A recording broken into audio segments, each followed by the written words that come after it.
Hi, Scott Orlin, CINEMA-Magazin. There's a new TV series coming your way. It's called Home Before Dark, and I'm here with the two stars, Brooklynn Prince and Jim Sturgess.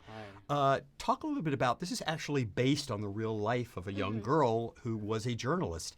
Did you get a chance to actually meet her or discover? Yeah, I got to see her today, actually. And, we've hung out together. We went to, this haunted house together. And we really got to bond a relationship, a really, really strong relationship. What kind of insight did you get about journalism, not only going through this TV experience, but talking to her? She tells me to always go for the truth. And I have learned that about Hildy over the years, that, if something isn't the truth, then she will absolutely not do it, because she stands for the truth, and that's her motto, truth.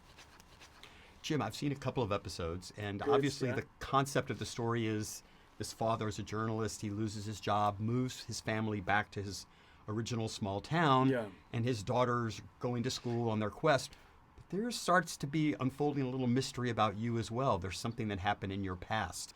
Very much so, yeah. I mean, I think Matt's character holds on to a lot of sort of pain and emotional trauma from something that happened when he was about 10 years old. So for his entire life, he's been sort of holding this thing down and sort of keeping it away from his family and from his kids. And ultimately, once he gets to the town that he grew up in, the ghosts of his past, it just sort of tips him over the edge, I think, and it all kind of comes flooding back. And it's actually really his sort of relationship with his daughter, with Hildy, and Hildy's the one who really kind of encourages him to start facing up to it and to start sort of looking into it, and we start investigating it together. Yeah. Of what really happened in that horrendous time, back when I was 10 years old. So really, she's the one who kind of brings it out of me and gets me back to being excited about journalism again and facing a lot of my fears, isn't it? There used to be this wonderful kind of respect towards the profession of journalism, and sadly in the past so many years, because of politics becoming involved, it's kind of taken a beating. So I was wondering what your own perception and your own relationship has been with journalism prior to this. So on the show that we did, the two boys that play my friends, they started a newspaper, and I would be a columnist. I would take pictures for them. I was more like their photographer. I help them pass it out, but I'm more into the movies, directing. I just don't like writing. I don't like handwriting. I just like typing.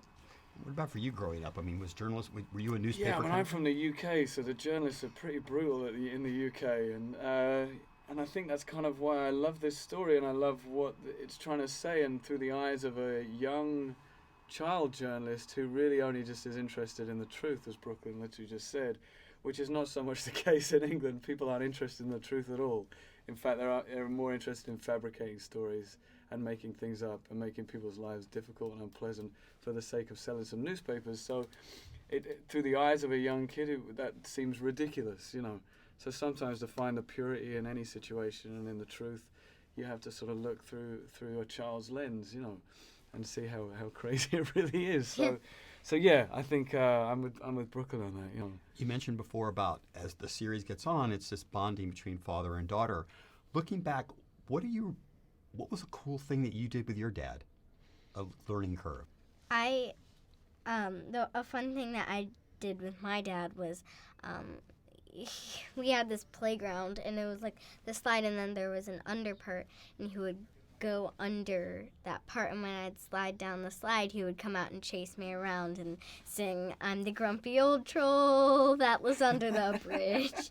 And he'd chase me, and then he'd tickle me, and it was really a good time, and I always remember that very vividly, and it always makes me feel better when I miss him. Oh, that's nice. Yeah, for me, I think my dad was very into photography when I was growing up, and we had a dark room, in the house, and we'd spend a lot of time in there sort of developing photographs and taking pictures, and that was kind of our bonding thing that we did and had a passion for together. And just a last quick question for both of you. I think it's really fascinating, especially about these television shows and even some movies, empowering young people. That, so many times we look at somebody young and go, oh, they're cute, just kind of let them be. But we see how proactive, and I love that scene in the lunchroom where you stand up and you claim the power back. That all the people have been making fun of you, and you embrace that. And I thought that what a great message that is for kids out there. Yeah. Definitely. And it couldn't be more prevalent today, where young kids are teaching the adults a few things or two right now. Yeah. I think that this is one of the reasons why I wanted to do this this series, because, kids have been they've been like, someone's walking down the street and seeing them, like, and you walk up to them and be like, oh, you're so cute. And they're like, what do you want to do when you grow up? I want to be a director. And they're like, oh, so cute. And when you walk away, you think nothing of it, Little do they know. When they get older and when they grow up, they're going to see this movie directed by blah, blah, blah. And they're like, oh, they did it. And that's really what I wanted to show, is that kids can do anything. And, they also look for you to believe in them because it makes them more inspired. But one of the things which I loved about the show is that I'm a conspiracy theorist, so sometimes you look at something and go, oh, I bet this could have been a possibility. Your brain has to work a certain way to deduce, as you're going through this investigation, you see clues. How perceptive are you when you enter a room or when you first meet people? Are you good at picking up things like that? My mom says I'm always very observant. I observe a lot of people because I will recognize how people move, their body language, the type of feel that they're giving out. When I walk into a room, I don't look for the weird stuff. I look for, okay, what's the most fun? What fun can I make here? Where's the dance floor? I'm exactly the same. Yeah. I think me and him are like twins. We're like twins, right? Yeah, well, whatever you think, I think the same thing. Yeah. Thank you That's for this how it is. incredible dance. Jim, Brooklyn, congratulations. You got it. And this is Scott Orlin. Till next time. Thank you.